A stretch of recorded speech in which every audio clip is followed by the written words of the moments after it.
दोस्तों आज की इस वीडियो में हम कक्षा 12वीं रसायन शास्त्र केमिस्ट्री में अध्याय 7 एल्कोहल, फिनॉल तथा ईथर चैप्टर के इंपॉर्टेंट क्वेश्चन आंसर देखने वाले हैं। पिछली वीडियो में चैप्टर के इंपॉर्टेंट ऑब्जेक्टिव बता दिए हैं, तो आप क्या है प्लेलिस्ट बजाकर देखकर तैयार कर लीजिएगा। तो तैयारी जीत की। अब की बार बोर्ड एग्जाम में 95% पार के उद्देश्य हम क्या है लगातार बेहतरीन तरीके से तैयारी कर रहे हैं। इस चैप्टर से दोस्तों आपका केवल आपके एमपी बोर्ड एग्जाम में केवल 3 नंबर का एक क्वेश्चन रहने वाला है इस चैप्टर से, यानी लघुत्तरी प्रश्न रहने वाला है। 3 नंबर का प्रश्न आपसे पूछा जाएगा, तो मैं आपको क्या है 3 नंबर लघुत्तरी वाले प्रश्न इस चैप्टर से आपको बताने वाला हूं। चलिए स्टार्ट कर लेते हैं। पहला क्वेश्चन है, फिनॉल एवं एल्कोहल में कोई 4 अंतर लिखिए। ये आपको 3 नंबर का रहेगा, तो 3 अंतर तो आपको लिखने ही है, तो 4 से 5 अंतर आपको तैयार करके रखने हैं। तो देख लीजिए बहुत ज़्यादा इंपॉर्टेंट है। एमपी बोर्ड एग्जाम 19 में क्वेश्चन आ चुका है, एमपी बोर्ड एग्जाम 20 में आ चुका है, 22 में आ चुका है। बहुत ज़्यादा इंपॉर्टेंट है एल्कोहल और फिनॉल में अंतर। चलिए देख लेते हैं। तो देखिए जो फिनॉल होता है वो आपका क्या होता है, इसकी अवस्था होती है वो क्रिस्टलीय ठोस होता है, जबकि एल्कोहल आपका लिक्विड में होता है, ओके, मतलब पतले द्रव में होता है। नेक्स्ट आपका अंतर है कि इसकी गंध किस प्रकार से होती है, तो विशिष्ट फेनोलिक गंध होती है फिनॉल की, जबकि एल्कोहल की इसमें एल्कोहलिक गंध होती है। नेक्स्ट आपका अंतर है कि जो आपका जो फिनॉल होता है वो अम्लीय प्रकृति का होता है, इसलिए फिनॉल क्या है आपका नीले लिटमस पेपर को क्या है लाल कर देता है, जबकि एल्कोहल क्या है उदासीन प्रकृति का होता है, इसलिए वो लिटमस पेपर को क्या है कुछ नहीं होता। तो ये लिटमस पेपर के प्रति क्या है उदासीन होते हैं। नेक्स्ट फिनॉल क्या है NaOH के से सोडियम फिनेट बनाते हैं, जबकि एल्कोहल कोई क्रिया नहीं करता है। फिनॉल में FeCl3 से बैंगनी रंग का संकुल बनाते हैं, जबकि क्या है ये भी क्या है कोई क्रिया नहीं करते हैं एल्कोहल। नेक्स्ट आप अंतर है क्लोरीन से प्रतिस्थापनीय यौगिक बनाते हैं, जबकि क्या है एल्कोहल ऑक्सीकरण क्या उत्पाद बनाते हैं। तो ये तो 3 आपके क्या है क्रिया से संबंधित अंतर बना दिए गए हैं, और 3 आपके नॉर्मल बेसिक है, ओके। तो इस प्रकार से आपका अंतर दिए हैं, अच्छे से तैयार कर लीजिए। 6 अंतर दिए हैं, कम से कम दोस्तों आपको क्या है आपको 4 से 5 अंतर तैयार करके रखना है। पेपर में दोस्तों आपका लगभग 3 नंबर क्वेश्चन आपसे पूछा जाएगा। आगे देख लीजिए, बहुत ज़्यादा इंपॉर्टेंट है, तैयार करके रखिएगा। नेक्स्ट हमारा क्वेश्चन है निम्नलिखित अभिक्रियाओं को समझाइए। चलिए देख लेते हैं कौन कौन सी अभिक्रिया हैं। तो विलियम संश्लेषण अभिक्रिया है, कॉल्वे स्मिट अभिक्रिया। तो आपको कॉल्वे स्मिट अभिक्रिया लिख कर आए पेपर में, चाहे कॉल्वे अभिक्रिया लिख कर आए, एक ही बात, ओके। कॉल्वे और कॉल्वे स्मिट अभिक्रिया एक ही है। फिर नेक्स्ट है आपका डाई एथिल ईथर से आपकी HI अम्ल से आपको क्या के साथ करानी है क्रिया करानी है। चलिए क्रम से देख लेते हैं। पहले हम समझ लेते हैं विलियम संश्लेषण। कॉल्वे स्मिट अभिक्रिया 2020 की बोर्ड एग्जाम में आ चुका है, ओके।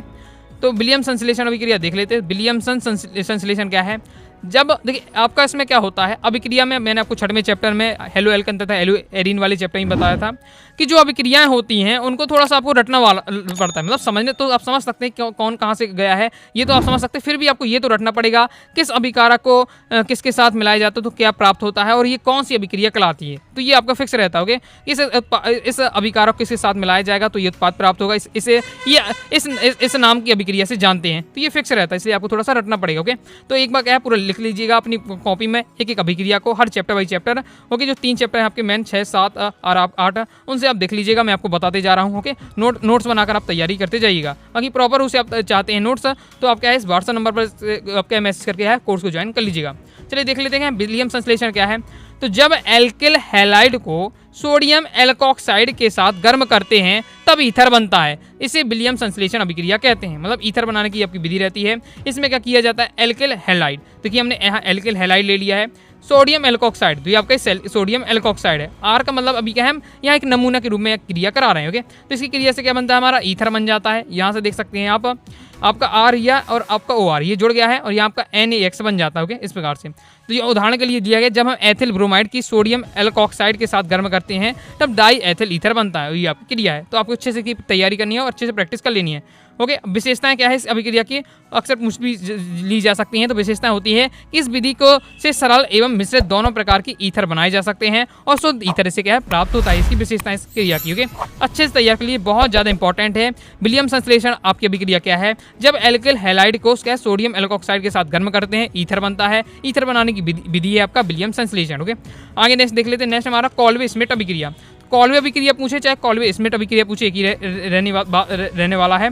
क्या होता है कॉल्वे अभिक्रिया, इसमें सोडियम फिनॉक्साइड को CO2 के साथ बंद नली में उच्च दाब 400 केल्विन लगभग आपका अगर डिग्री सेल्सियस बदलें तो 125 डिग्री, ओके। तो 125 डिग्री सेल्सियस या क्या है 400 केल्विन ताप पर गर्म किया जाता है तो सोडियम सैलिसिलेट बनता है, इसे हम क्या है कॉल्वे स्मिट अभिक्रिया कहते हैं। क्या क्या चाहिए इसमें सोडियम फिनॉक्साइड की क्रिया, अब इसमें CO2 भी है, उच्च दाब पर कराते हैं, ओके, उच्च दाब और आपका 125 डिग्री सेल्सियस ताप रहता है, 400 केल्विन ताप रहता है, तो हमें क्या है सोडियम सैलिसिलेट बनता है। इसे हम क्या है कॉल्वे-स्मिट अभिक्रिया कहते हैं। अच्छे से आपको बार-बार इसकी प्रैक्टिस करते रहना है, किससे क्या मिलाया जाता है, क्या बनता है और ये कौन सी अभिक्रिया है। ओके, आगे देख लेते हैं। तो इस प्रकार से दोस्तों आपकी ये अभिक्रिया रहने वाली है। इसमें हमें क्या है सोडियम फेनॉक्साइड लेना है। तो यहाँ ये तो फिनॉल का है आपका, यहाँ ONA होना चाहिए, क्योंकि जब होगा आपका सोडियम फेनॉक्साइड, तो सोडियम फेनॉक्साइड की क्रिया आपका इसमें CO2 भी उपस्थित है। तो आपको क्या है 125 डिग्री सेल्सियस या 400 केल्विन का उच्च दाब पर कर रहे हैं, तो हमारा सोडियम सैलिसिलेट बनता है। ओके, जैसे HCl इसको मिल जाएगा, अब तुरंत अम्लीकृत होकर आपका है सैलिसिलिक अम्ल आपको बना देता है। तो ये आपकी क्रिया आपको अच्छे से तैयार कर लेनी है। कॉल्वे अभिक्रिया है आपकी, या कॉल्वे-स्मिट अभिक्रिया का है। ओके, कंप्लीट हो जाता है। नेक्स्ट हमसे क्या पूछा जा रहा है इसमें, तो एक और यहाँ अभिक्रिया हमसे पूछी जा रही है डाई एथिल ईथर की, हमें क्या है HI अम्ल के साथ क्रिया करानी है। चलिए इसे भी देख लेते हैं। डाई एथिल ईथर हमने लिया हुआ है और इसकी HI से क्रिया करा के हमने इस प्रकार से होने वाली है। तो इसे आपको अच्छे से तैयार कर लेना है। किस प्रकार से अभिक्रिया है एक बार देख लीजिएगा। नेक्स्ट देख लेते हैं। नेक्स्ट इस प्रकार से क्वेश्चन आपसे पूछा जाता है, निम्न परिवर्तनों के केवल रासायनिक समीकरण लिखिए। आपको परिवर्तन बनाना है। एथेनॉल से क्या है डाई एथिल ईथर बन जाता है, फिर आपका डाई एथिल ईथर से एथेनॉल बन जाता है, एथेनॉल से एथिल एसीटेट बन जाता है। इनकी आपको क्या है समीकरण बताना है। ओके, बोर्ड एग्जाम 22 में क्वेश्चन आ चुका है, तो इसके लिए तो ईजी रहता है, लेकिन एक इसमें डिफिकल्ट रहता है कि आपसे पहले जो चीज़ पूछी जा रही है उसको पहले फॉर्मूला आपको पता हो। एथेनॉल को क्या फॉर्मूला होता है, डाई एथिल ईथर का क्या होता है, ईथर का क्या होता है, एथिल एसीटेट का क्या होता है, ये फॉर्मूला पता होंगे बहुत ज़्यादा आपका ईजी हो जाएगा। ओके, बस इसको आपको जमाना एक टाइप का होता है। अगर आपको फॉर्मूला पता है लेकिन आपको पता ही नहीं एथेनॉल का क्या फॉर्मूला होता है, जैसे एथेनॉल का फॉर्मूला क्या है आपका C2H5OH। ओके, फिर इस प्रकार से डाई एथिल ईथर तो आप जानते होंगे, तो आप आसानी से सेट कर लेंगे। ओके, इस प्रकार से देखिए यहाँ हमने एथेनॉल से मैं क्या डाई एथिल ईथर बनाना है, तो एथेनॉल हमने लिया हुआ है, डाई एथिल ईथर अभी हमें 2 आ रहे हैं। यहाँ देखिए आपका C2H5 चाहिए डाई एथिल ईथर बनाने के लिए, तो इसलिए हमने यहाँ आपके 2 अणु लिए हुए एथेनॉल के। ओके, तो इस प्रकार से आपकी क्रिया रहने वाली है। फिर डाई एथिल ईथर से मैं एथेनॉल बनाना है, तो डाई एथिल ईथर का कोई फॉर्मूला पता होगा। ओके, तो इस प्रकार से आपका डाई एथिल ईथर होता है। ओके, जब इससे हमें क्या है एथेनॉल प्राप्त करना है, तो एथेनॉल को फॉर्मूला पता होगा तो आप आसानी से जान जाएंगे। इससे क्या हमें जल के साथ क्रिया करानी पड़ेगी तो हमें मिल जाएगा। ओके, इसी बार से हमें एथेनॉल से एथिल एसीटेट बनाना है, तो एथेनॉल का फॉर्मूला लिखा हमने, और एथेनॉल से हमें क्या बनाना है एथिल एसीटेट बनाना है। तो इस प्रकार से आपकी है अभिक्रिया रहने वाली है। तो पहले तो आपको क्या है इन सबके बेसिक जो मेन आपके चैप्टर के दिए हुए इस प्रकार नाम ले, ethanol, die ethyl ether, ether को किस प्रकार से फॉर्मूला होता है, तो बेसिक ये आप सीख लीजिएगा, तो आप इनकी प्रैक्टिस कर लीजिएगा। ओके, आगे देख लेते हैं। नेक्स्ट हमारा क्वेश्चन रहने वाला है, ऐसी 2 अभिक्रियाएं दीजिए जिसमें फिनॉल की अम्लीय प्रकृति प्रदर्शित हो, फिनॉल की अम्लता की तुलना एथेनॉल से कीजिए। क्वेश्चन में क्या पूछा जा रहा है कि आपको ऐसी कोई भी 2 अभिक्रियाएं बतानी है जो ये प्रदर्शित करे कि जो फिनॉल होता है अम्लीय प्रकृति का होता है। हम पहले देख चुके हैं, पढ़ चुके हैं फिनॉल क्या अम्लीय प्रकृति का होता है, तो आपको प्रूव करना है। ऐसी कोई 2 अभिक्रियाओं से प्रूव करिए कि जो आपका फिनॉल है वो अम्लीय प्रकृति का होता है। ये क्वेश्चन हो सकता है, या क्वेश्चन आ सकता है एल्कोहल की अपेक्षा फिनॉल अधिक अम्लीय होते हैं क्यों। मतलब एल्कोहल है उसकी अपेक्षा फिनॉल क्या है ज़्यादा अम्ल होते हैं, एल्कोहल क्या है अम्लीय नहीं होता है, तो क्या रीजन है वो आपसे पूछा जा रहा है। ओके, चलिए देख लेते हैं। तो इसकी हम 2 अभिक्रियाएं हम देख सकते हैं कौन कौन सी अभिक्रियाएं हैं। तो एक तो आपको क्या है अम्लीय प्रकृति को बताना है फिनॉल की, तो आपको एक बार सोडियम से अभिक्रिया करानी है फिनॉल की, दूसरी आप NaOH से अभिक्रिया करानी है। ओके, इस प्रकार से आपको क्वेश्चन दिया हुआ है। MP बोर्ड एग्जाम 24 में क्वेश्चन आया था, किस प्रकार से आया था कि अभिक्रिया लिखिए जब हम क्या है फिनॉल की क्रिया सोडियम से कराते हैं। इस प्रकार से क्वेश्चन आया था, तो देख लीजिए सोडियम से फिनॉल की सोडियम के साथ किस प्रकार से क्रिया होगी। तो फिनॉल जब सोडियम जैसी धातु से क्रिया करता है तो H2 गैस मुक्त करता है। देखिए अगर आपने अच्छा 10वीं में दूसरे चैप्टर पढ़ा होगा अम्ल क्षार वाला है, उसमें यही एक गुण होता है। क्या गुण होता है अम्ल का? ये गुण होता है कि जब भी वह धातु के साथ क्रिया करता है तो हाइड्रोजन गैस क्या है मुक्त करता है। तो यदि कोई भी चीज़ क्या है धातु के साथ क्रिया कर रही है और आपका हाइड्रोजन गैस उत्पन्न कर रही है, तो ये सिद्ध हो जाता है कि वह अम्ल होगा। ओके, इसलिए इस अभिक्रिया को लिया गया है कि जब फिनॉल की क्रिया हम सोडियम से धातु से कराते हैं तो हाइड्रोजन गैस मुक्त होती है, इसलिए हम कह सकते हैं कि ये आपका क्या है फिनॉल प्रकृति का है। ओके, तो ये इस आपके बोर्ड एग्जाम 2024 में इस प्रकार से क्वेश्चन आया था कि सोडियम की क्या है फिनॉल से क्रिया करके दिखाइए। इस प्रकार से आपकी अभिक्रिया रहने वाली है। फिनॉल का ये हमने लिखा, फिनॉल की क्रिया हमने सोडियम से कराई तो हमारा सोडियम फिनॉक्साइड बन जाता है, तो ये आपकी क्रिया रहने वाली है। नेक्स्ट हमें क्या है NaOH के साथ अभिक्रिया देख लेते हैं। जब फिनॉल की हम क्या है NaOH के साथ क्रिया कराते हैं तो क्या है सोडियम फिनॉक्साइड तथा जल बनता है, तो यहाँ देख सकते हैं इस प्रकार से हमारा रहने वाला है। फिनॉल की क्रिया हमने क्या है NaOH से कराते हैं, सोडियम फिनॉक्साइड बन जाता है। एक बार प्रैक्टिस बस कर लेना है। ओके, तो आगे देख लेते हैं। नेक्स्ट अब इसमें ये भी बताना है कि एल्कोहल की अपेक्षा होता है जो फिनॉल होता है ज़्यादा अम्लीय होता है। इस प्रकार से भी क्वेश्चन अलग से आ सकता है। क्या आपको बताना है कि देख सकते हैं जो फिनॉल है वो H पॉजिटिव आयन मुक्त करने के पश्चात अनुनाद द्वारा स्थायित्व ग्रहण कर लेता है, जबकि एथिल एल्कोहल में यह संभव नहीं है। फिनॉल क्या करता है, हाइड्रोजन आयन मुक्त करने के बाद क्या है, अनुनाद की स्थिति में से स्थायित्व ग्रहण कर लेता है, जिससे क्या होता है, लेकिन जो एथिल अल्कोहल है वही इसमें यह संभव नहीं है। इसलिए जो जिसमें भी क्या है अनुनाद के द्वारा स्थायित्व हो जाए वो अम्लीय प्रकृति का होता है। अतः जो फिनॉल होता है वो अम्लीय प्रकृति का होता है, जबकि एथिल अल्कोहल उदासीन होता है, जो कि यहाँ आपका समझाया जा रहा है। ओके, कंप्लीट हो जाता है। आगे देख लेते हैं। आगे नेक्स्ट जो हमारा क्वेश्चन है वो इंपॉर्टेंट है, लुकास अभिकर्मक किसे कहते हैं, बहुत ज़्यादा इंपॉर्टेंट है। ऑब्जेक्ट में इतना बस आपसे पूछ लिया जा सकता है एक वाक्य में। ओके, फिर क्वेश्चन है कि लुकास अभिकर्मक की सहायता से प्राथमिक, द्वितीयक एवं तृतीयक एल्कोहल का विभेद किस प्रकार से करते हैं। विभेद यानी लुकास अभिकर्मक की सहायता से किस प्रकार से आप क्या है प्राथमिक एल्कोहल, द्वितीयक एल्कोहल, तृतीयक एल्कोहल को आप पहचान करेंगे। ओके, तो आपके ऑब्जेक्ट में किस प्रकार से आता है कि लुकास अभिकर्मक किसे कहते हैं, ये पूछ लिया जाता है। और पूछ लिया जाता है कि लुकास अभिकर्मक से हम किसका परीक्षण करते हैं, एथिल कीटोन एल्कोहल, इस प्रकार से ऑब्जेक्टिव आता है। ऑब्जेक्ट में बता चुका हूँ। तो लुकास अभिकर्मक क्या है, एल्कोहल के परीक्षण करने वाली विधि है। तो पहले लुकास अभिकर्मक किसे कहते हैं, तो निर्जल ZnCl तथा संतृप्त सांद्र HCl के मिश्रण को, इस पर लिख लिया, के मिश्रण को क्या है लुकास अभिकर्मक कहते हैं। निर्जल ZnCl2 तथा सांद्र आपका संतृप्त सांद्र हाइड्रोक्लोरिक अम्ल के जो मिश्रण होता है वो आपका लुकास अभिकर्मक कहलाता है। परीक्षण देख लेते हैं। जब इसकी हम क्या है जब यह तृतीयक एल्कोहल के साथ शीघ्र ही द्वितीयक एल्कोहल के साथ 5 मिनट में सफेद अपक्षेप देता है, प्राथमिक एल्कोहल के साथ गर्म करने पर भी अपक्षेप नहीं देता है। तो किस प्रकार से हम इसकी पहचानेंगे, तो क्या होता है, हमने तीनों एल्कोहल ले लिए, प्राथमिक, द्वितीयक, तृतीयक, लेकिन हमें नहीं पता कि किस किस तीनों बीकर में हमने क्या है, एक में प्राथमिक एल्कोहल ले लिया, दूसरे में द्वितीयक एल्कोहल, तीसरे में तृतीयक एल्कोहल ले लिया। हमें नहीं पता तीनों बीकर में कौन कौन से क्या है, कौन कौन सा एल्कोहल है। ओके, कैसे पहचानेंगे, लुकास अभिकर्मक लेंगे, तीनों का हम क्या है, तीनों में हम क्या है उसकी क्रिया करा देंगे, किससे, जो हमारे एल्कोहल रखेंगे तीनों बीकर में। तो जो हमारा तृतीयक एल्कोहल के साथ वो क्या शीघ्र ही क्रिया करता है, जो हमारा अगर जो लुकास अभिकर्मक है, ओके, जिस एल्कोहल के साथ बहुत ज़्यादा शीघ्र अभिक्रिया करें हम समझ जाएंगे वो तृतीयक एल्कोहल होगा। लेकिन जिस एल्कोहल के साथ क्या 5 मिनट तक क्रिया चलेगी और फिर क्या है सफ़ेद अपक्षेप दे देगा, सफ़ेद अपक्षेप दे रहा है तो हम कहेंगे द्वितीयक एल्कोहल है। और जिस एल्कोहल के साथ क्या गर्म करने पर अवक्षेप ही नहीं मिल रहा है, कुछ नहीं मिल रहा है, तो वो हमारा क्या हो जाएगा, प्राथमिक एल्कोहल हो जाएगा। इस प्रकार से हम पहचान जाते हैं लुकास अभिकर्मक की सहायता से कौन प्राथमिक एल्कोहल है, कौन द्वितीयक एल्कोहल है, कौन तृतीयक एल्कोहल है। आगे देख लेते हैं। नेक्स्ट हमारा क्वेश्चन है एल्कोहल तथा डाई एथिल ईथर की पहचान कैसे करेंगे। बोर्ड एग्जाम 2019 में क्वेश्चन आ चुका है। एल्कोहल और डाई एथिल ईथर आपको दे दिया जाए, कैसे आप पहचानेंगे। तो एल्कोहल की जब हम सोडियम के साथ क्रिया करता है तो हाइड्रोजन गैस उत्पन्न करता है, जो क्या है ज्वलन पर पॉप ध्वनि के साथ जलती है। यदि एल्कोहल एथेनॉल है तो यह क्या आइडोफॉर्म से क्रिया देता है। यह दोनों क्रियाएं डाई एथिल ईथर में नहीं होती हैं। तो एल्कोहल की हम 2 क्रिया से बता सकते हैं। एल्कोहल क्रिया सोडियम के साथ कराते हैं, हाइड्रोजन गैस मुक्त होती है, तो ये होती है, और पॉप ध्वनि के साथ जलता है, तो हम बता देंगे कि एल्कोहल है। साथ ही एल्कोहल की दूसरी एक और अभिक्रिया है कि ये क्या है, एल्कोहल एथेनॉल है, तो यह क्या है आइडोफॉर्म से क्या क्रिया कर जाता है। मतलब ये 2 अभिक्रिया, एक आइडोफॉर्म से क्रिया कराकर, एक सोडियम से क्रिया कराकर हम पहचान सकते हैं। जबकि ये दोनों जो क्रिया होती हैं डाई एथिल ईथर में नहीं होती हैं, इसलिए हम पहचान जाएंगे कौन एल्कोहल है, कौन डाई एथिल ईथर है। नेक्स्ट देख लेते। नेक्स्ट हमारा क्वेश्चन है निम्नलिखित अभिक्रिया को केवल रासायनिक समीकरण दीजिए। बोर्ड एग्जाम 2023 में क्वेश्चन आ चुका है। ये आपकी 3 दी हुई हैं, इनकी आपको क्या है रासायनिक समीकरण लिखने हैं। पहला है एल्किल हैलाइड की क्रिया हम क्या है सोडियम एल्कोक्साइड से कराते हैं। दूसरा है हमारा फिनॉल को क्या है जिंक चूर्ण के साथ गर्म करते हैं। नेक्स्ट हमारा एथिल अल्कोहल की क्रिया हम क्या है H2SO4 से क्या है 413 केल्विन कराते हैं। इन तीनों क्रिया को रासायनिक समीकरण लिखना है।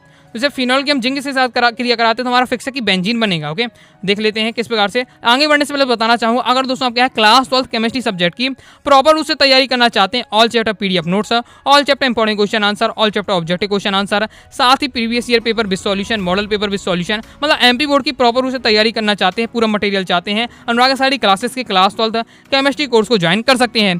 कोर्स को दोस्तों ज्वाइन करने के लिए 90 39 53 44 79 इस दिए व्हाट्सएप नंबर मैसेज करके आप क्या है कोर्स के बारे में जानकारी ले सकते हैं और कोर्स को ज्वाइन कर सकते हैं। आगे देख लेते हैं।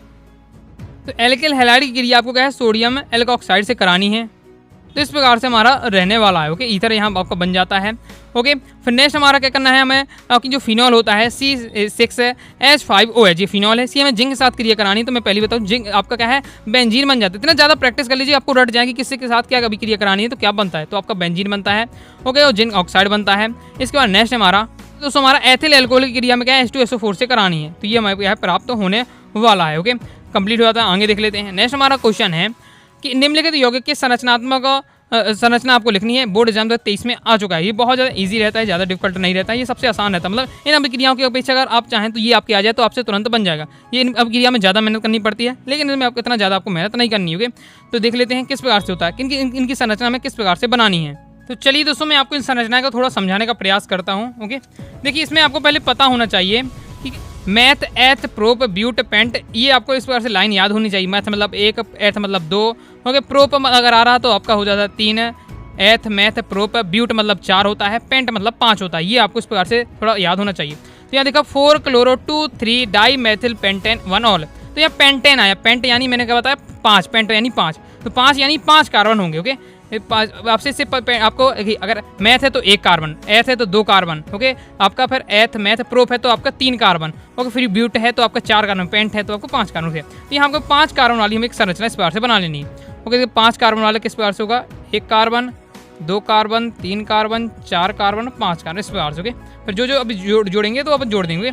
इसके बाद से हमसे कहा जा रहा है, यहाँ देखिए 1 ऑल लिखा हुआ है, यहाँ से हम पहले गिनती कर लेते हैं। इसको ये 1 कहेंगे, इसको 2 कहेंगे, 3 4 5, इस प्रकार से हमने गिनती स्टार्ट कर दी है। ओके, तो 4 क्लोरो यहाँ से कहा गया है 4 क्लोरो, तो 4 क्लोरो देख लेते हैं कहाँ हो जाता हमारा 4 क्लोरो। ओके, तो यहाँ से गिनते 1 2 3 4, मतलब चौथे 4 क्लोरो यानी चौथे कार्बन पर में है क्लोरो है हमारे पास, क्लोरीन है यानी क्लोरीन है। तो हमने यहाँ 4 क्लोरीन क्लोरीन दे दिया है। फिर कह रहा है 2 4 डाई मैथिल, 2 4 डाई मैथिल, यानी 2 और 3 जो दूसरे और तीसरे नंबर के कार्बन है उसमें क्या है डाई यानी 2 मैथिल है, 2 मैथिल है। ओके, तो यहाँ से आप गिनते हैं 1 2, दूसरे और तीसरे में हमें क्या जोड़ देना है, मैथिल जोड़ देना है, मैथिल यानी CH3 जोड़ देना, तो CH3 जोड़ दिया हमने। यहाँ तक हमारा कंप्लीट हो जाता है। इसके बाद हमारा क्या है मैथिल और पेंटेन तो है ये, मतलब पेंटेन यानी 5 कार्बन लिखे गए। 1 ऑल, 1 यानी पहले में ऑल यानी OH, ऑल को क्या कहते हैं OH देते हैं। और ये दोस्तों आपकी कक्षा 10वीं में था। ओके, 10वीं में अच्छे से आपने सीखा हो तो दिक्कत नहीं होगी। तो यहाँ हमने क्या है 1 में क्या जोड़ दिया है OH जोड़ दिया है, 1 कार्बन है तो OH जोड़ दिया। इस बार से हमारी संरचना बन जाती है। बस इसमें अब जहाँ जहाँ कमी पड़ रही है उनमें हमें क्या है कार्बन, हमें अपने हाइड्रोजन देखेंगे पूर्ण कर देना है। कार्बन की जो संयोजकता होती है 4 होती है, तो हमें क्या है हर जगह क्या है 4 संयोजकता पूरी करनी पड़ेगी। ओके, तो यहाँ देखिए इसके पास क्या कुछ भी नहीं है, एक जगह से बस जुड़ा हुआ है, तो बस यहाँ तो आपको क्या है 3 कार्बन देने पड़ेंगे। अब इसकी संयोजकता पूर्ण हो जाती है। 1 और 2, इस कार्बन के 2 हो या 2 कमी पड़ रही हैं, तो आपको क्या हो जाएगा आपका, यहाँ आपका हो जाएगा एक आपका H यहाँ मिल जाएगा इस प्रकार से। 1 2 3 तो हो जाती है कि आपका H इसके पास मिल जाता है। 1 2 और 3 हो जाती हैं, तो यहाँ भी आपका 3 हो जाती है, लेकिन एक आपको H की कमी पड़ी तो इसको भी H दे देंगे इस प्रकार से। इसके बाद देख लेते हैं हम, इसे यहाँ भी आपका क्या पड़ा 1 2 और एक आपका H की कमी पड़ी तो इस प्रकार से। तो ये हमारी संरचना सेम बन जाती है। आई होप आप समझ गए होंगे। पहले तो आपको जो कहा जा रहा है वो आपको दे देना है, और फिर जितना भी फिर कमी पड़ती है संयोजकता पूर्ण करने में कार्बन की, उतने ही आपको H क्या फिल कर देना है। 3 बॉन्ड यहाँ सब कार्बन को मिल रहे थे, बस इनको क्या है एक की कमी पड़ी तो एक H यहाँ दे दिया है, संरचना आपकी बन जाती है। ओके, आगे देख लेते हैं। नेक्स्ट है 2 एथॉक्सी प्रोपेन, 2 एथॉक्सी प्रोपेन। देखो प्रोप लिखा है, प्रोप यानी क्या है एथ मैथ प्रोप, प्रोप यानी होता है दोस्तों आपके 3 कार्बन। ओके, तो 3 प्रोप मतलब होता है 3 कार्बन, तो 1 कार्बन 2 कार्बन 3 कार्बन। तो प्रोप में मतलब होता, अब यहाँ 2 एथॉक्सी मतलब दूसरे कार्बन पर है एथॉक्सी, यानी होता है आपका एथॉक्सी का मतलब ओ आपका हो जाता है OC2H5। ओके, तो यहाँ देख लेते हैं दूसरे नंबर पर कार्बन पर आपको क्या कर देना है, वो आपका होता है OC2H5। इस प्रकार से आपका जुड़ जाएगा एथॉक्सी, बस आपका कंप्लीट हो जाता है। अब आपको यहाँ दे देना है, आपको क्या करना है कार्बन फिल करना है 1 2 3, यहाँ 1 कार्बन हो जाएगा यहाँ पे इस प्रकार से। तो ये आपकी दूसरी संरचना कंप्लीट हो जाती है। नेक्स्ट संरचना है 2 6 डाई मैथिल फिनॉल। यहाँ में फिनॉल है यानी फिनॉल की संरचना हमें बनानी पड़ेगी। फिनॉल की संरचना किस प्रकार से होती है, एक तो हमें बेंजीन इस टाइप से बनानी पड़ती है। ओके, ये हमारी बेंजीन होती है, हमें क्या OH जोड़ देना पड़ता है, ये हमारी हो जाती है फिनॉल। अब यहाँ दूसरे कार्बन पे यहाँ से गिने, यहाँ से आपका ये आपका दूसरा हो जाता है। ओके, और दूसरा यहाँ से गिनता है 1 2 3 4 5 6। ओके, तो दूसरा और हमें दूसरे और छठवें में क्या है मैथिल जोड़ना है, तो मैथिल यानी CH3 जोड़ देना है, CH3 जोड़ देना है, और ये हमारी क्या है संरचना बन जाती है। तो इस प्रकार से आपकी संरचना रहने वाली 2 6 डाई मैथिल फिनॉल, क्योंकि कंप्लीट हो जाता है। ओके, ये इस प्रकार के कागज़ के जरूर आप इंपॉर्टेंट यूज करिए। देखिए जो आपके पेपर आते होंगे ना, अगर घर में अगर आपके पेपर आते होंगे तो उस प्रकार के एडवर्टाइजमेंट वाले पेपर मिल जाते हैं। मेरे बगल में क्या है पेपर आते हैं दैनिक भास्कर वगैरह का, तो उसमें क्या है आपके एडवर्टाइजमेंट वाले ये आपके जो पर्चे होते हैं ये अक्सर मिल जाते हैं। इनको मैं जोड़ के रख लेता हूँ, इन्हीं में क्या है पूरा अपना अच्छा प्रैक्टिस होती है। ओके, आगे देख लेते हैं, कंप्लीट हो जाता है हमारा। आगे देख लेते हैं नेक्स्ट हमारा शुद्ध फिनॉल रंगहीन ठोस होता है, परंतु कुछ समय पश्चात वह गुलाबी रंग दे देता है, क्यों? इस प्रकार का क्वेश्चन 2018 में आ चुका है। फिर ऑक्सीजन की उपस्थिति में फिनॉल किस रंग का होता है, अभिक्रिया से लिखिए 2011 में आया था। चलिए देख लेते हैं। यानी हमें क्या है फिनॉल की हमें अगर खुला छोड़ देते हैं तो क्या होगा, या फिर हम क्या है फिनॉल को हम खुला छोड़ देते हैं तो फिनॉल क्या है रंगहीन ठोस होता है, मतलब कोई रंग नहीं होता है, लेकिन कुछ समय बाद देखते हैं तो गुलाबी रंग का हो जाता है। क्यों हो जाता है? इस टाइप से क्वेश्चन आ जाते हैं, या किसी क्वेश्चन आपके पेपर में आ जाए फिनॉल की क्या है ऑक्सीजन के साथ क्रिया करके बताइए, मतलब किसी प्रकार का क्वेश्चन आपसे आ सकता है, बस आपको पता होना चाहिए उसका कंसेप्ट। चलिए देख ले मैंने, यानी हमसे क्या है फिनॉल को खुला छोड़े, यानी क्या है फिनॉल की ऑक्सीजन से क्रिया हो रही है, तो फिनॉल की ऑक्सीजन से क्रिया करके किस गुलाबी रंग का हो जाता है, तो क्या क्या क्रिया रहने वाली समझ लेते हैं। तो एक बार सिंपल भाषा में दिया, बहुत ज़्यादा ईजी है, इंपॉर्टेंट भी है। तो फिनॉल वायु के संपर्क में आने पर गुलाबी रंग का हो जाता है, क्योंकि वह वायु की ऑक्सीजन से ऑक्सीकृत होकर कीनोन बना लेता है। जो फिनॉल होता है, फिनॉल का फॉर्मूला मैं बता ही चुका हूँ, ऑक्सीजन से क्रिया कर रहा है, तो ऑक्सीजन से क्रिया करके यानी फिनॉल ऑक्सीकृत होकर कीनोन बना लेता है। क्यों है इसके आगे, और देख लीजिए इसके आगे है कि जो आपके कीनोन होता है, कीनोन क्या करेगा, जो कीनोन बन जाता है, फिनॉल ऑक्सीकृत होकर कीनोन बन जाता है, कीनोन पुनः दोबारा एक बार फिर के शांत नहीं बैठता, दोबारा क्या करते हैं फिनॉल के दो अणु के साथ हाइड्रोजन बंध द्वारा जुड़ जाता है, और जिससे ये क्या है गुलाबी रंग का जो बनता है फिनोकीनोन बन जाता है। जो कीनोन बनता है लास्ट में वो गुलाबी रंग का होता है, इसलिए जो क्या है रंगहीन ठोस फिनॉल होता है वो बाद में जाकर क्या गुलाबी रंग का दिखने लगता है। तो ये क्रिया होने वाली है, तो इस प्रकार से आपको पूरा लिखना है। ओके, दोनों आपकी अभिक्रियाएं बतानी पड़ेगी। एक बार तो आपको बताना पड़ेगा फिनॉल ऑक्सीजन से क्रिया करके क्या है कीनोन बना लेता है, और फिर कीनोन फिनॉल के दो अणुओं के साथ मिलकर हाइड्रोजन बंध बनाकर क्या है जो गुलाबी रंग का कीनोन बना लेता है। ये आपकी पूरी अभिक्रिया रहने वाली, बहुत ज़्यादा इंपॉर्टेंट, इसको अच्छे से तैयार करके रखिएगा इस क्वेश्चन को। आगे देख लेते हैं। आगे नेक्स्ट हमारा इस प्रकार से क्वेश्चन आता है कि फिनॉल की निम्न से कैसे प्राप्त करेंगे, मतलब फिनॉल से हम किसकी क्रिया कराएं कि हमें ये सब मटेरियल प्राप्त हो जाए, मतलब फिनॉल से हमें ये सब मटेरियल प्राप्त करने हैं। जैसे हमें क्या है फिनॉल से 2,4,6 ट्राई नाइट्रोफिनॉल करना है। ओके, तो फिर नेक्स्ट हमें क्या है 2,4,6 ट्राई ब्रोमोफिनॉल करना है। ये अभी बोर्ड एग्जाम में आता है कि 2,4,6 ट्राई नाइट्रोफिनॉल को क्या कहा जाता है, पिक्रिक अम्ल कहा जाता है। तो आ सकता है फिनॉल से पिक्रिक अम्ल कैसे प्राप्त करेंगे, या फिर 2,4,6 ट्राई नाइट्रोफिनॉल कैसे प्राप्त करेंगे, 2,4,6 आपका ट्राई ब्रोमोफिनॉल किस प्रकार से प्राप्त करेंगे। बोर्ड एग्जाम में क्वेश्चन आ चुका है, 2024 में पूरे इस प्रकार से आए थे, फिर 2024 में केवल ये, बस 2016 में आपका इस टाइप के आए थे। ओके, तो इस टाइप के आपके आए थे। चलिए देख लेते हैं, एक एक को हम समझ लेते हैं, बस थोड़ा सा आपको इनको एक बार याद कर लीजिए किसी क्या क्रिया कराए थे तो क्या मिलता है। अगर हमें क्या है 2,4,6 नाइट्रोफिनॉल प्राप्त करना है, यानी पिक्रिक अम्ल प्राप्त करना है, तो इसकी हमें क्या है नाइट्रिक एसिड से क्या है करनी है, नाइट्रिक जो अम्ल होता है उससे हमें क्या है करानी है, क्रिया करानी है फिनॉल की, तो हमें ये क्या है प्राप्त हो जाएगा। तो ये आपको याद करना है किससे क्या क्रिया कराते हैं तो क्या क्या मिल जाएगा। ओके, इसको याद रखिएगा, अगर नहीं हो पाते तो कुछ बीच में आपको रटते भी जाइएगा। ओके, 2,4,6 ट्राई ब्रोमोफिनॉल प्राप्त करना है। अब ब्रोमोफिनॉल है यानी ब्रोमीन है और 3 जगह जुड़ा हुआ है, तो तुम्हें क्या है ब्रोमीन के 3 अणु चाहिए पड़ेगा। इस कंसेप्ट से हम क्या है ब्रोमीन के हैं 3 अणु के साथ क्या है फिनॉल की क्रिया कराएंगे, तो हमें 2,4,6 है ट्राई ब्रोमोफिनॉल मिल जाएगा। बेंजीन प्राप्त करना है, तो ये तो मैं पहले ही बता चुका हूँ कि बस बेंजीन अगर फिनॉल से प्राप्त करना है तो फिनॉल की क्रिया जिंक से करा देंगे अगर हम, तो हमारा क्या बन जाएगा बेंजीन हमें मिल जाएगा और जिंक ऑक्साइड निकल जाता है। ओके, फिर अगर आर्थो और पैरा हमें क्रिसॉल प्राप्त करना है, तो हमें क्या है फीडल क्रॉप अभिक्रिया होती है, ये हमें यहाँ चाहिए। ओके, तो ये आपके फीडल क्रॉप अभिक्रिया से हम क्या है आर्थो कीसॉल और पैरा कीसॉल, आर्थो और पैरा कीसॉल प्राप्त करने के लिए फिनॉल क्रिया CH3Cl से हमें करा देनी है निर्जल AlCl3 की उपस्थिति में। तो ये आपको थोड़ा याद करना पड़ेगा। आगे देख लेते हैं। नेक्स्ट हमारा फिनॉल से ट्राई ब्रोमोफिनॉल, तो हम इसे देखेंगे। अगर ट्राई ब्रोमोफिनॉल चाहिए, ट्राई यानी 3, ब्रोमो यानी ब्रोमीन, तो 3 हमें ब्रोमीन की क्रिया हम क्या है फिनॉल से करा देंगे, तो ट्राई हमें क्या मिल जाएगा ट्राई ब्रोमोफिनॉल मिल जाएगा। नेक्स्ट पिक्रिक अम्ल, तो पिक्रिक हम पहले बता चुका हूँ ट्राई नाइट्रोफिनॉल यानी पिक्रिक अम्ल मैं बताई। नाइट्रिक एसिड से अगर हम क्या फिनॉल की क्रिया करा देंगे पिक्रिक अम्ल मिल जाएगा। फिनॉल से एनिलीन अगर प्राप्त करना है तो HN3 की हमें क्रिया करानी पड़ेगी, तो एनिलीन हमें मिल जाएगा। कंप्लीट हो जाता है। थोड़ा आपको तैयार रखने पर किससे क्या क्रिया करेंगे तो हमें क्या मिलने वाला है। नेक्स्ट हम देख लेते हैं। नेक्स्ट बहुत ज़्यादा इंपॉर्टेंट है आपके, इस प्रकार से क्वेश्चन आया था कि निम्न अभिक्रिया को समझाइए, समीकरण लिखिए। रीमर टीमैन अभिक्रिया बोर्ड एग्जाम 2024 में आ चुका है, केवल रीमर टीमैन अभिक्रिया था। और एक जो मैं आपको पहले बता चुका हूँ कि फिनॉल की सोडियम के साथ क्रिया, तो ये 2 अभिक्रियाएं आई थी एक साथ बोर्ड एग्जाम 2024 में। ओके, फिर कॉल्वे अभिक्रिया, ओके, और ये दोनों अभिक्रियाएं 2022 में आई थी। ओके, तो देख लीजिए कॉल्वे अभिक्रिया कॉल्वे स्मिथ अभिक्रिया एक ही बात होती है, जो मैं आपको क्या है पहले ही समझा दिया था। रीमर टीमैन अभिक्रिया रह गई, तो चलिए इसे समझ लेते हैं और तैयार अच्छे से कर लीजिएगा, इंपॉर्टेंट है। तो हम क्या करते हैं इसमें, जब क्षार NaOH की उपस्थिति में फिनॉल की क्रिया हम क्या है क्लोरोफॉर्म से कराते हैं, तो हमारा क्या होता है जो हमारा आर्थो सेल्सिल्डिहाइड मिल जाता है। बस आपको क्रिया बतानी है कि क्षार NaOH की उपस्थिति में जब हम क्या है क्लोरोफॉर्म की क्रिया फिनॉल से कराते हैं तो हमें आर्थो सेल्सिल्डिहाइड मिल जाता है। इसे रीमन टीमैन अभिक्रिया कहते हैं। इस प्रकार से दिया हुआ है फिनॉल क्रिया हमने इस प्रकार से करा दिया है क्लोरोफॉर्म से, किसकी उपस्थिति में NaOH की। NaOH के यहाँ 3 अणु लिए हुए हैं, तो आर्थो सेल्सिल्डिहाइड मिल जाता है। तो अच्छे से तैयार कर लीजिएगा, प्रैक्टिस कर लीजिएगा। कॉल्वे अभिक्रिया में आपको पहले ही बता दिया। ओके, तो इस प्रकार से दोस्तों मैंने कहा कंप्लीट जितने भी इंपॉर्टेंट थे यहाँ मुझे एक और क्वेश्चन जो मैंने गायब कर दिया है यहाँ कि अल्कोहल के निर्जलीकरण वाली एक अभिक्रिया है, उसको मैं अलग से आपको वीडियो बना दूंगा। ओके, तो वो अच्छे से अपनी तरफ से तैयार कर लीजिएगा। अल्कोहल का निर्जलीकरण वाला वो मुझसे टॉपिक छूट गया है शायद। ओके, तो इसलिए उससे भी आपको तैयार कर लीजिएगा। तो इस प्रकार से लगभग मैंने क्या सभी इंपॉर्टेंट बता दिए, इतना तैयार कर लेते हैं और बाकी आपको क्या अभिक्रिया की तो प्रैक्टिस करनी पड़ेगी। ओके, तो फिर आपसे बन जाएगा चैप्टर में। तो इस चैप्टर के आपके लगभग शायद सभी क्वेश्चन आपसे बनने लगेंगे। तो आइए दोस्तों, आपको वीडियो पसंद आएगी, वीडियो पसंद आएगा और मेरी मेहनत पसंद आ रही हो, अगर आपको थोड़ा भी समझ में आ रहा है तो वीडियो को लाइक जरूर कर दीजिएगा। साथ ही दोस्तों टेलीग्राम चैनल, व्हाट्सएप चैनल को ज्वाइन कर लीजिएगा। मिलते हैं नेक्स्ट वीडियो में, तब तक के लिए बाय बाय।